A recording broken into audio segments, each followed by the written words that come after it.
जय लक्ष्मी माता, नमस्कार दोस्तों, ओम नमः शिवाय। मैं अमीश शर्मा यूट्यूब के ऊपर अपने हिंदी के ज्योतिष चैनल में आपका स्वागत करता हूँ। आज यहाँ इस वीडियो में हम लोग बात करेंगे कन्या राशि वालों के लिए फरवरी 2019 का महीना कैसा होगा। मित्रों, चर्चा को आरंभ करने से पहले मैं आपसे छोटा-सा निवेदन करना चाहूँगा कि यदि अभी तक आपने हमारे चैनल को सब्सक्राइब नहीं किया था, तो कृपया सब्सक्राइब अवश्य कर लें। साथ में बेल आइकॉन पर क्लिक करना बिल्कुल भी ना भूलें, ताकि आपको हमारे द्वारा बनाए गए वीडियोज़ की अपडेट नोटिफ़िकेशंस के रूप में मिलती रहे। इस वीडियो में बहुत विस्तार से बात करेंगे हम कन्या राशि वालों के बारे में, और वो सारी चीज़ें जो एक राशिफल में होनी चाहिए, वो आपको देखने को मिलेंगी, जानने को मिलेंगी कि ज्योतिष के अनुसार आपकी नौकरी पर, आपके व्यापार पर, आपके आर्थिक स्थिति पर, आपके वैवाहिक जीवन पर, आपकी लव लाइफ पर, एजुकेशनल मैटर्स पर, हेल्थ पर, ग्रहों का प्रभाव कैसा होगा। साथ में हम ये भी बात करेंगे कि कौन से उपाय करके आप इस माह को अपने लिए बेहतर बना सकते हैं। साथ में कौन-कौन से दिन विशेष रूप से इस माह में आपके लिए शुभ साबित हो सकते हैं। तो कृपया वीडियो को पूरा देखें, बिल्कुल भी स्किप ना करें, ताकि पूरी जानकारी आपको प्राप्त हो सके। मित्रों, जहाँ तक कन्या राशि की बात है, कन्या राशि राशि चक्र की छठी राशि है और यह एक पृथ्वी तत्व की राशि है। बुध आपकी राशि का स्वामी है। फरवरी 2019 की यदि बात की जाए, तो फरवरी 2019 में बुध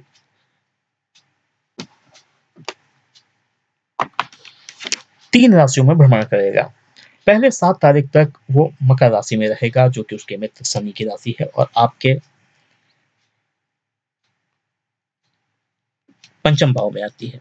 उसके बाद बुध चला जाएगा 7 तारीख को कुंभ राशि में, जो कि आपके छठे भाव में आती है, उसके मित्र शनि की राशि है, और 25 तारीख तक बुध वहां पर रहेगा। और 25 तारीख के बाद बुध जो है वो मीन राशि में प्रवेश कर जाएगा, जो कि बुध की नीच राशि होती है। बुध की जो परिस्थितियां दिखाई दे रही हैं, स्थितियां दिखाई दे रही हैं, बहुत ज्यादा सकारात्मक दिखाई नहीं दे रही हैं। 7 तारीख तक तो बुध की स्थिति अच्छी है, क्योंकि बुध पंचम भाव में बैठा है। लेकिन उसके बाद जब छठे भाव में बुध जाएगा, तो वो स्थिति भी अच्छी नहीं है। और सप्तम भाव में बुध का जाना खराब नहीं है, लेकिन वहां पर बुध नीच राशि में हो जाएगा। ये बुध के ये चिंता को कमजोर करेगा और कन्या राशि वालों के लिए थोड़ा चिंताजनक विषय होगा ये। तो बुध की जो स्थिति है बहुत अच्छी नहीं है। तो बुध आपको क्या-क्या चुनौतियाँ देगा? पहले 7 तारीख को तो बुध आपको अच्छे फल देगा। अच्छे फल कहाँ-कहाँ पर देगा? प्रेम संबंधों में, नई-नई चीज़ों को सीखने के लिए, बच्चों के संबंधित मामलों में बुध आपकी मदद करने जा रहा है, आपके कंसंट्रेशन को बढ़ाने जा रहा है। यदि आप स्टूडेंट हैं, तो आपके परफॉर्मेंस को इम्प्रूव करने जा रहा है, कुछ लाभ दिला सकता है, आपके इंटेलेक्चुअल अप्रोच को बढ़ा सकता है। लेकिन 7 तारीख के से लेकर 25 तारीख तक जब बुध बैठेगा आपके छठे भाव में, तो वो आपको हेल्थ संबंधित कुछ परेशानियाँ दे सकता है।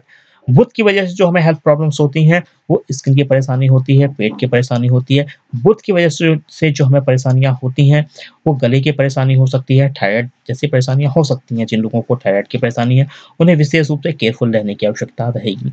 उसके बाद वो सप्तम भाव में जाएगा, जो मिला-जुला है। छठे भाव से बुध का सप्तम भाव में जाना मेरे हिसाब से एक अच्छा है। भले ही वो नीच राशि में है, लेकिन सप्तम भाव में बुध रहेगा, जो आपको जीवन साथी का सहयोग दिलाएगा, व्यापार में लाभ करा सकता है। अन्य ग्रहों की बात की जाए, तो अन्य ग्रहों में चंद्रमा तो हर सवा 2 दिन में राशि को परिवर्तित कर लेता है, तो चंद्रमा तो अपनी राशि को लगातार परिवर्तित करता रहेगा। सूर्य इस माह में कुंभ राशि में प्रवेश करेगा, पहले मकर राशि में रहेगा। सूर्य की स्थिति भी बहुत अच्छी नहीं है मित्रों, क्योंकि दोनों ही जगह सूर्य की खराब स्थिति में है। पहले वो राहु केतु के प्रभाव में है और अपने शत्रु शनि की राशि में है, पंचम भाव में। उसके बाद सूर्य जा रहा है नीचे, यानी कि क्षमा चाहूँगा, छठे भाव में जा रहा है, क्योंकि नीचे जा रहा है, जहाँ पर वो आपको आँखों संबंधी परेशानी दे सकता है, बोन्स पेन दे सकता है, सरकारी कर्मचारियों के साथ विवादों को बढ़ा सकता है, पिताजी के साथ विवाद करा सकता है। तो सूर्य की स्थिति भी बहुत अच्छी नहीं है। मंगल की बात की जाए, तो मंगल की स्थिति भी अच्छी नहीं कही जा सकती है, क्योंकि मंगल आ चुका है मेष राशि में और आपके अष्टम भाव में। अष्टम भाव में आकर मंगल बना देता है मांगलिक दोष। तो यहाँ पर जीवन साथी के साथ विवाद होंगे। अब एक चीज़ और देखने वाली होगी कि सूर्य बैठेगा आपके छठे भाव में और मंगल बैठेगा आपके अष्टम भाव में। ऐसे सप्तम भाव पर आपके पाप का योग भी रहेगा, जो कि आपके वैवाहिक जीवन में परेशानी क्रिएट करेगा। तो पहली बात तो ये निकल के सामने आ जाती है कि कन्या राशि वालों के व्यापारिक पार्टनरशिप के लिए और वैवाहिक जीवन के लिए इस माह में कुछ चुनौतियां हो सकती हैं। हालांकि गुरु की स्थिति अच्छी है, गुरु आपको मदद करने जा रहा है वैवाहिक जीवन में, लेकिन फिर भी थोड़ा सा केयरफुल रहने की आवश्यकता रहेगी। बुध की बात हो गई, सूर्य की बात हो गई, चंद्रमा की बात हो गई, मंगल की बात हो गई। बात करते हैं गुरु और शुक्र की जो सबसे शुभ ग्रह हैं और ये 2 ग्रह इस माह में आपके लिए बहुत अच्छी पोज़ीशन पर हैं और ये 2 ग्रहों के साथ ही इस माह में आपको सभी अच्छे परिणाम मिलेंगे। ये 2 ग्रह ही आपके लिए मददगार साबित होंगे। पहले शुक्र रहेगा धनु राशि में, उसके बाद जाएगा मकर राशि में। हालाँकि शुक्र आपकी किस्मत का मालिक है, तो शुक्र के लिए दोनों ही स्थिति अच्छी हैं, चाहे वो चतुर्थ भाव में रहे, चाहे पंचम भाव में रहे। शुक्र आपको प्रॉपर्टी दिला सकता है, वाहन दिला सकता है, माताजी का सहयोग दिला सकता है, प्रेम संबंधों, वैवाहिक जीवन में अच्छी खबरें दिला सकता है। शुक्र आपके लिए मददगार साबित होता हुआ दिखाई दे रहा है। गुरु की स्थिति भी अच्छी है, गुरु तृतीय भाव में पूरे महीने विराजमान है और आपके हाउस ऑफ लक को देख रहा है। गुरु की दृष्टि जहाँ पर होती है हमें लाभ देती है, तो गुरु की दृष्टि है हाउस ऑफ लक पर। नवम भाव पे गुरु की दृष्टि आपको भाग्यशाली बना रही है। शनि की बात की जाए तो शनि बैठा है चतुर्थ भाव में, शनि चतुर्थ भाव में होता है तो क्या बनती है शनि की ढैया। तो शनि की ढैया तो कन्या राशि वालों की चल रही है, तो पहला उपाय काम तो आपको यही करना है कि शनि के उपाय करते रहें। शनि की दृष्टि छठे भाव पर रहेगी, दसम भाव पे रहेगी और द्वादश भाव पे रहेगी। हालाँकि कन्या राशि वालों के लिए एक अच्छी बात ये कही जा सकती है कि शनि जो है वो आपकी राशि के स्वामी बुध का परम मित्र है। तो ऐसे में ढैया आपके लिए उतनी ज़्यादा नुकसानदायक नहीं होगी जितनी कुछ राशि वालों के लिए होती है। लेकिन फिर भी शनि की वजह से खर्चे अधिक हो सकते हैं, पेट संबंधी परेशानियाँ हो सकती हैं, विदेशी से संबंधित कार्यों में बाधाएँ आ सकती हैं, अड़चनें आ सकती हैं। करियर में काम धीमे-धीमे होते हुए दिखाई देंगे। राहु बैठा है 11वें भाव में, सामाजिक जीवन में केयरफुल रहें, मित्रों, रिश्तेदारों की कमेंट्स आपको चुभ सकती हैं, परेशान कर सकती हैं। केतु बैठा है पंचम भाव में जो आपके कंसंट्रेशन को थोड़ा-सा ब्रेक करेगा। हालाँकि नई-नई चीज़ें सीखने के अवसर भी देगा, धर्म जैसी चीज़ों में आपकी नॉलेज बढ़ेगी, लेकिन फिर भी जो मन में एक इरिटेशन सा हो सकता है आपके लिए, तो अपने को इरिटेट नहीं करना है, थोड़ा-सा पीस ऑफ माइंड के साथ इस पूरे महीने में रहने की आवश्यकता आपके लिए दिखाई दे रही है। तो कन्या राशि वालों ये तो ग्रहों की स्थिति हो गई जो आप पर विभिन्न तरीके का प्रभाव डालेगी। हालाँकि इन सभी ग्रहों के मिलने से जो प्रभाव होता है, अब हम उस पर बात करते हैं। सबसे पहले हम बात करेंगे करियर की और करियर में उन लोगों की बात जो नौकरी की तलाश कर रहे हैं।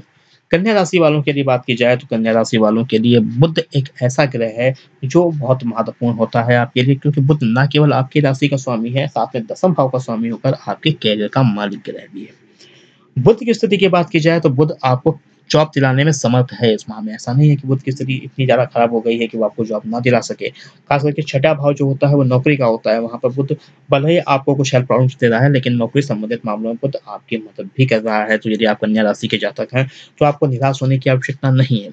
पॉज़िटिव होकर सोचें, वैसे भी कन्या राशि के लोग काफ़ी प्रैक्टिकल होते हैं। ये आप एक पृथ्वी तत्व के जातक हैं। आपकी बातों में अधीरापन नहीं होता है, इम्पल्सिवनेस नहीं होती है, बिना वजह की बातें नहीं होती हैं। जो बात करते हैं उसका कुछ बेस होता है, तो कन्या राशि वालों इस समय अपनी प्रैक्टिकल अप्रोच को प्रयोग में लाइए। चीज़ें आपके लिए बेहतर हैं, आपको नौकरी मिल सकती है, इंटरव्यू शेड्यूल होंगे, वहाँ पर थोड़ा-सा आपको मेहनत करके जाना होगा। यदि इंटरव्यू वगैरह होते हैं तो हम उम्मीद कर सकते हैं कि आपकी जॉब इस समय लग सकती है। ख़ास करके जो बच्चे बैंकिंग सेक्टर में जॉब ढूँढ रहे हैं, फाइनेंस सेक्टर में जॉब ढूँढ रहे हैं, मीडिया सेक्टर्स में जॉब ढूँढ रहे हैं, इलेक्ट्रॉनिक मीडिया हो चाहे प्रिंट मीडिया हो, उनके लिए चीज़ें अच्छी हो सकती हैं। मास कम्युनिकेशन, टेलीकॉम सेक्टर्स में जो लोग नौकरी ढूँढ रहे हैं, जो लोग टेक्सटाइल, फैशन सेक्टर्स में जॉब ढूँढ रहे हैं, उनके लिए चीज़ें काफ़ी अच्छी होने की हम उम्मीद कर सकते हैं। यदि आप ऑलरेडी नौकरी कर रहे हैं, तब क्या स्थिति बन रही है? यदि आप ऑलरेडी नौकरी कर रहे हैं, तो एक काम तो आप मान के चलें कि यदि आपका प्रमोशन पेंडिंग था, सैलरी बढ़ने की बात पेंडिंग थी, ट्रांसफर की बात चल रही थी, तो वहाँ पर आपको थोड़ी-सी विलंबता का अनुभव होगा, क्योंकि दसम भाव और छठे भाव दोनों पर शनि की दृष्टि है। तो वर्किंग कंडीशंस जो हैं वो आपकी भले ही बहुत ज़्यादा नुकसानदायक ना हो, आपको बहुत ज़्यादा परेशान ना करे, क्योंकि शनि आपके लिए आपकी राशि के स्वामी बुध का मित्र है और आपके लिए युग कारक ग्रह भी हो जाता है, एक केंद्र और त्रिकोण का स्वामी। क्षमा चाहूँगा, आपके पंचम भाव का स्वामी होकर आपके लिए एक कारक ग्रह भी हो जाता है। तो ऐसे में बुध की वजह से हम उम्मीद कर सकते हैं कि आप को उतना ज़्यादा नुकसान नहीं होगा, फिर भी काम धीमे-धीमे होंगे। तो बहुत ज़्यादा इम्पल्सिवनेस नहीं दिखानी है आपको, अपने ऑफ़िस में थोड़ा-सा धैर्य के साथ काम करना है, अपने बॉसेस के साथ, अपने सहयोगियों के साथ विवादों से बचें। हालाँकि ओवरऑल परफ़ॉर्मेंस को मेंटेन करने में आप सफल भी हो जाएँगे। कन्या राशि वाले वैसे भी काफ़ी ज़्यादा परफेक्शनिस्ट होते हैं। हर काम को पूरे परफेक्शन से करना चाहते हैं, कोई भी एरर अपने काम में पसंद नहीं करते हैं। यदि आप नौकरी को तब्दील करना चाहते हैं, बदलना चाहते हैं, तो अपने संपर्कों को प्रयोग में लाएँ। कुछ नई अपॉर्च्युनिटीज़ आपके लिए इस माह में उभर कर आ सकती हैं। तो कन्या राशि वालों, धीमे-धीमे सही आपकी नौकरी में चीज़ें आपके लिए बेहतर होती हुई दिखाई दे रही हैं। बात करते हैं अपने व्यापारी मित्रों की कि व्यापारियों के लिए क्या होने की संभावना ग्रह दिखा रहे हैं। यदि आप व्यापार करते हैं तो चीज़ें मिली-जुली हैं आपके लिए। सूर्य की पोज़ीशन पहले आपको थोड़ा-सा चीज़ों को सही से एनालाइज़ करने में मदद नहीं कर रही है। आपकी मैनेजमेंट पावर उतनी अच्छी दिखाई नहीं दे रही है। गुरु ही के एक ऐसा ग्रह है जो आपकी मदद कर रहा है अपने भाव को देखकर, सप्तम भाव को। बाकी चीज़ें व्यापार में थोड़ी-सी आपके लिए टिपिकल इस समय दिखाई दे रही हैं। तो पहला काम तो आपको ये करना है, रिस्क नहीं लेना है। रिस्क लेंगे तो नुकसान होने की संभावनाएँ आपके लिए बनेंगी। बिल्कुल भी रिस्क ना लें, पॉज़िटिव होकर सोचें और एक कैलकुलेटिव रिस्क ही लें, क्योंकि व्यापार में जब तक रिस्क नहीं लेंगे तब तक तो कुछ हो ही नहीं सकता है। तो जितनी रिस्क लेनी है, कैलकुलेटिव रिस्क लेनी है, अपनी क्षमताओं के अनुसार रिस्क लेनी है। बहुत ज़्यादा कर्ज़ा लेकर रिस्क लेने की आवश्यकता इस समय दिखाई नहीं दे रही है। ग्रह ऐसे नहीं हैं इस समय कि आपको अचानक लाभ करा दें और आपकी लाइफ़ को तब्दील कर दें। जो आपके रेगुलर चीज़ें चलती हैं, जो रेगुलर सोर्स ऑफ इनकम है, जो रेगुलर सेल्स है, उसी को मेंटेन करना इस समय आपके लिए चुनौती होगी। और ऐसे में यदि आप सोचते हैं कि बहुत ज़्यादा चीज़ें आपके लिए बदल जाएँगी, अचानक कुछ लाभ हो जाएगा, तो उसके लिए तो आपकी व्यक्तिगत दशाओं पर ही आपको डिपेंड करना पड़ेगा। ग्रहों का गोचर जो है वो आपके लिए इतना ज़्यादा मददगार साबित होता हुआ नहीं दिखाई दे रहा है कि आपके जीवन को पूरी तरह से इस समय तब्दील कर सके। आर्थिक मोर्चे की यदि बात की जाए तो यदि आप कन्या राशि के जातक हैं तो पहली सलाह तो आपको यही दी जाती है कि रिस्की इन्वेस्टमेंट इस माह में बिल्कुल नहीं करना है। रिस्की इन्वेस्टमेंट करेंगे नुकसान हो जाएगा। राहु बैठा है 11वें भाव में, आपको मिसगाइड करा सकता है। कुछ लोग आ सकते हैं, आपको अच्छे-अच्छे ख्वाब दिखा सकते हैं कि पैसा लगाओ, बहुत ज़्यादा हो जाएगा, दुगना हो जाएगा, चौगुना हो जाएगा, उसके बाद वो पैसा लेके भाग सकते हैं। ऐसी चीज़ें आपके साथ हो सकती हैं। कोई भी प्रॉपर्टी वगैरह खरीदने जा रहे हैं, तो पैसा लगाने से पहले उस बिल्डर के रेपुटेशन को, उसके ग्रोथ को, जो डॉक्यूमेंट्स आपको चेक करने चाहिए प्रॉपर्टी लेने के पहले, उसे देख लें। शेयर मार्केट वगैरह में पैसा लगाने से पहले लो रिस्क पर लगाएँ, पहला काम तो आपको ये करना चाहिए। मार्केट के रिस्क को पूरी तरह से चेक कर लें। उसी कंपनी पे पैसा लगाएँ जहाँ पर आपको भरोसा हो, जिस सेक्टर्स में आपको भरोसा हो। बेहतर होगा कि सेफ इन्वेस्टमेंट जैसे कि एफडी वगैरह होती हैं, उसमें पैसा लगाएँगे, तो ज़्यादा नुकसान की संभावनाएँ इस समय आपके लिए नहीं बनेंगी। कुछ मिला के मिसगाइडेंस आपके साथ हो सकता है, जो आपको नुकसान पहुँचा सकता है। बात करते हैं व्यक्तिगत जीवन की। व्यक्तिगत जीवन में क्या होने वाला है? व्यक्तिगत जीवन की बात करें तो पहली बात तो आपके लिए अच्छी खबर ये आ रही है कि परिवार का सहयोग मिलने वाला है आपको।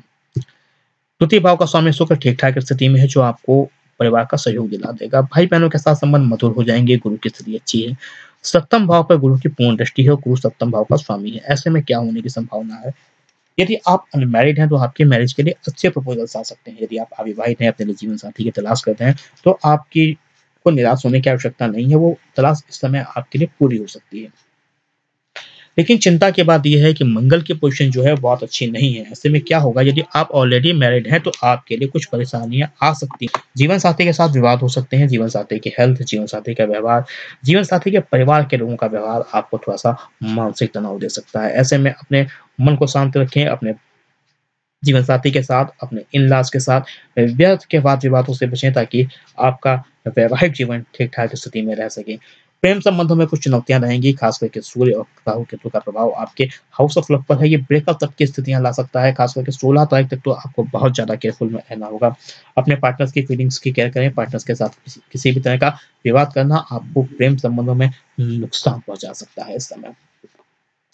छात्रों की बात की जाए तो छात्रों पहली चीज़ तो आपको यही कही जाती है कि बुध की स्थिति बहुत अच्छी नहीं है 7 तारीख के बाद। 7 तारीख तक तो आपकी परफ़ॉर्मेंस ठीक रहेगी, उसके बाद आपको अधिक मेहनत करनी होगी अपनी एजुकेशन में। बिल्कुल भी लापरवाही करेंगे तो सफलता की उम्मीद बिल्कुल भी ना रखें। कुछ गलत लोग आपके मित्र सर्किल में इस समय प्रवेश कर सकते हैं, जो आपकी छवि को नुकसान पहुँचा सकते हैं, आपके समय को नुकसान पहुँचा सकते हैं, आपके पैसे को बर्बाद कर सकते हैं, जिससे कि कुल मिलाकर आपको नुकसान ही होगा। तो यदि आप स्टूडेंट हैं, तो गलत लोगों की संगत से बचना होगा इस समय, सही लोगों की संगत में रहना होगा, अपनी एजुकेशन पे कंसंट्रेट करना होगा, अपने गुरुजनों के आदेशों का पालन करना होगा, ताकि आप एजुकेशन में अच्छी सफलता अर्जित कर सकें। हेल्थ की बात करें तो हेल्थ के मोर्चे पर ये महीना कन्या राशि वालों के लिए चुनौतीपूर्ण होगा। इवन हम कह सकते हैं बहुत अच्छा महीना नहीं है। यदि आप कन्या राशि के जातक हैं तो आपको चाहिए कि आप